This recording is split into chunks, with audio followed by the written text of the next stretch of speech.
Hello guys, today Sunday కదా. మా husband అలా బయటికి వెళ్దాము అని అన్నారు. సరే అయితే ఎక్కడికి వెళ్దాము అంటే షాపింగ్ తీసుకొని వెళ్తాను అని అన్నారు. సరే ఎక్కడ షాపింగ్ మాల్కి వెళ్దాము అంటే సౌత్ ఇండియాకు వెళ్దాము అని అన్నారు. సరే అయితే మధ్యలో పెట్రోల్ అయిపోతే పెట్రోల్ బంక్ దగ్గరికి వెళ్ళి పెట్రోల్ కొట్టించుకున్నారు ప్రభా. షాపింగ్ మాల్కి సౌత్ ఇండియాకు వెళ్ళాము. అక్కడ నేను శారీస్ చూశాను కానీ ఏమీ నచ్చలేదు. నాకు నచ్చకపోతే డ్రెస్సెస్ కౌంటర్ దగ్గరికి వెళ్ళి 3 డ్రెస్సెస్ తీసుకున్నాము.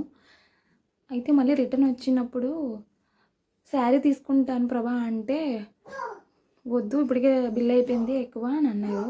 సరేలే అని చెప్పి బాబుకి డ్రెస్ తీసుకున్నాము ఒకటి. Please do like, share and subscribe guys. Thanks for watching. Bye.